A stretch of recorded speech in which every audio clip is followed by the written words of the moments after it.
Voltamos com Cidadania em Debate e nesta noite a discussão é sobre os conflitos e protestos que estão ocorrendo em alguns países do Oriente e do Norte da África. E para debater este tema, o nosso convidado é o professor de Política Mundial, Jorge Gustavo Barbosa de Oliveira.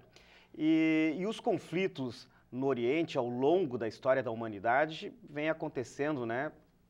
Com uma certa frequência. Mas só que, desta vez, professor, há uma diferença, né? Nós poderíamos fazer aqui levantar como ocorrem os conflitos, né, anteriores, nós vamos ter outros conflitos, e que diferença tem ou que semelhança tem nesses conflitos no Oriente? Esse é um tema muito interessante, porque trata da história da humanidade. Se nós pegarmos aí o norte da África, o Oriente Médio, essas são regiões que periodicamente são ocupadas por impérios. Né? Nós tivemos, antes mesmo do Império Romano, né, que dominou o Oriente Médio, o norte da África, toda a bacia do Mediterrâneo, nós já tivemos gregos, antes deles fenícios, e depois o grande Império Turco-Otomano, né, que a partir do século XVI dominou parte da Europa, o norte da África, o Oriente Médio, foi um grande império. E que só caiu na Primeira Guerra Mundial, quando se aliou à Alemanha e foi uma potência derrotada e que perdeu, portanto, inclusive, essas regiões que a gente chama hoje o Oriente Médio, né? A Síria, o Iraque, a Jordânia, a Palestina e o que é hoje também Israel. Mas já um pouco antes, em 1909, os italianos tinham derrotado os turcos na Líbia. A Líbia foi de 1909 a 1943, quando foi derrotada pelos aliados na Segunda Guerra Mundial, foi uma colônia da Itália. Assim como mais a leste também, aquela região da Somália, Etiópia, os italianos estiveram ali também. Enfim, é uma região, como aliás as outras do mundo, disputada. As grandes potências têm interesse ou em explorar riquezas minerais ou naturais, ou a força de trabalho que existe ali, aqui na América, por exemplo, os índios e depois a vinda dos africanos, enfim. Tudo isto numa lógica de poder e de exploração e de riqueza material que esses impérios estabelecem. Alguns perduram até séculos e depois acabam sucumbindo e dando lugar a outros. E em alguns momentos, numa certa franja da história, os povos mesmo da região que estão ali dominados por esses impérios conseguem se manifestar. Se insurgem, né? Se insurgem. E conseguem até, às vezes, resguardar a sua soberania, né? No caso, por exemplo, na África, um exemplo é da Etiópia, um país que resistiu por séculos à dominação europeia e asiática, né? Mas tem predominado essa região a influência de países estrangeiros, mesmo quando não estão ocupados. Há muita presença ou militar ou econômica. Por exemplo, a Arábia Saudita, um país que foi o berço do mundo islâmico, que com o fim do Império Romano e o islamismo, né, Maomé, ocupou aquilo que o Império Romano tinha deixado, que é o norte da África, o Oriente Médio e até parte da Europa, como foi a Península Ibérica e até parte da França. Os islâmicos foram até Poitiers, na França. Esta Arábia Saudita, que é o berço dessa civilização islâmica, hoje é um país ocupado pelos Estados Unidos, ocupado militarmente, bases aeronavais, né, exércitos de terra estacionados, e a partir dali fazem guerra no Iraque, por exemplo, ou vão para o Afeganistão, ou ameaçam o Irã. E os povos têm que conviver com essa presença estrangeira, como aliás o Japão, né? O Japão seguido a manifestações enormes contra a presença das tropas dos Estados Unidos lá. E os Estados Unidos têm direito, inclusive, à chamada extraterritorialidade, né? Um crime que um soldado dos Estados Unidos cometa num país desse, do Japão, Arábia Saudita ou outro, não pode ser julgado pela justiça desse país. E sim pelos americanos. E sim pelos Estados Unidos, né? E isso coisa que aconteceu no Iraque, inclusive, né? Quando eles... No Iraque, sobretudo, porque é uma guerra e uma ocupação que já vem de 2003, né? O Afeganistão vem de 2001, já vai fazer 10 anos de ocupação do Afeganistão. E esses conflitos todos, professor Jorge, eles têm características diferentes, né? Agora, por exemplo, nós temos a população se insurgindo contra esses governos e essa população meio que em cadeia, assim, né? Sim. Começa... Aí é interessante porque são povos que têm, como eu disse, uma matriz comum que vem do islamismo, né? Uhum. Todos esses países não têm só árabes, a gente diz que são países árabes. Uhum. Países árabes porque são predominantes, como a gente diz aqui no Brasil, na Argentina, a gente chama de América Latina, né? Não são bem só latino-americanos, né? Mas enfim, são os que se predominaram. E nestes países dito árabes, há outros povos que estão ali. Os berberes, tutos e tantos outros que não são árabes, são antecessores, são povos originários, mas que estão sobre um regime e uma cultura predominantemente árabe, isso sim, e islâmica. Então, estes povos, com essa sua heterogeneidade, cansados de opressão, chega um momento que encontram uma oportunidade e mostram a sua raiva, como se diz, eles fizeram aqueles dias da raiva, né? Para mostrar que estavam descontentes com o governante, com o regime que os oprimia, e que os oprime ainda. E neste caso provoca muita apreensão internacional, porque as grandes potências que moldaram e que procuram manter esses regimes, aliás, muitos desses ditadores são apoiados pelas grandes potências. Gaddafi é apoiado pelos americanos. Tinha uma grande relação com os Estados Unidos. Teve também com a antiga União Soviética. Se tu quiser falar da Líbia, podemos falar um pouco mais. A Líbia de Gaddafi ela surgiu de um golpe contra um rei, que era ocidental no sentido de apoiado e que deixava as riquezas da Líbia serem exploradas por esses países capitalistas, especialmente europeus e também dos Estados Unidos, mas mais europeus. E ele, quando dá o golpe em setembro de 69, ele busca apoio dentro dessa ordem bipolar, que era a União Soviética e Estados Unidos, apoio na União Soviética. E faz uma política agressiva, inclusive, de sustentação do terrorismo em vários lugares. Eu posso mencionar aqui o caso da explosão do avião da antiga Panam, né? Que morreram 270 pessoas no avião que caiu sobre o território da Escócia, em Lockerbie. Depois o avião da UTA da França, aquela discoteca em Berlim que explodiu, que mataram... Aliás, o Gaddafi ele já vem com a fama dele desde aquele período, né? Sim. E o presidente Ronald Reagan, na época dos Estados Unidos, mandou bombardear a Líbia, né? Inclusive morreu a filha do Gaddafi nesse bombardeio, o Gaddafi escapou por muito pouco, em função, inclusive, desse atentado da discoteca em Berlim, que morreram 53 soldados dos Estados Unidos que estavam nessa discoteca se divertindo, porque, como eu disse, também a Alemanha é um país ocupado.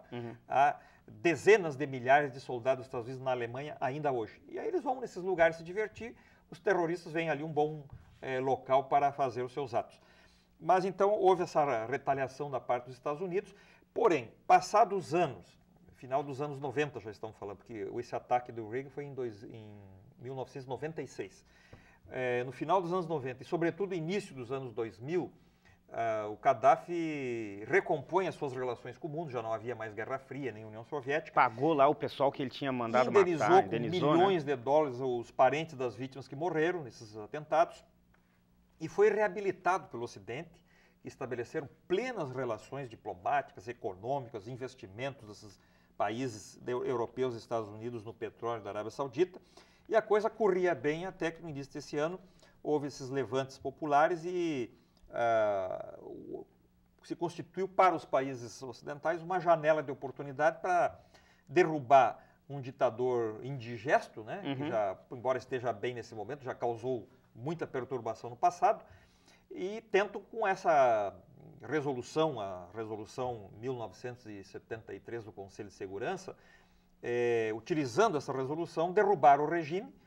A resolução não fala disso, né? Fala em dar garantias de segurança ao povo, mas utilizando-se dela para derrubar o regime e botar ali uma coalizão que já está de acordo e que age em comum, inclusive, nesses ataques para ocupar o território e depois constituir um governo alternativo e mais próximo dos interesses dessas potências que estão patrocinando essa ação bélica. A Líbia é um país em que não tem partidos políticos. O Gaddafi deu jeito de acabar com os partidos políticos, né? Mas não é só a Líbia, quase todos esses países não têm partidos políticos. E como que derrubam um governo, como que a população dos insurgentes aí terão que se organizar para fazer um novo governo?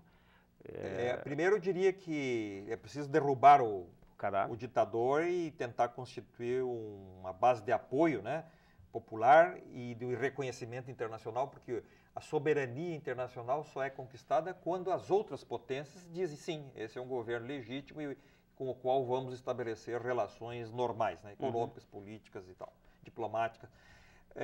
Mas como essa coalizão, no caso da Líbia, voltando, tem claramente apoio dos países capitalistas, né?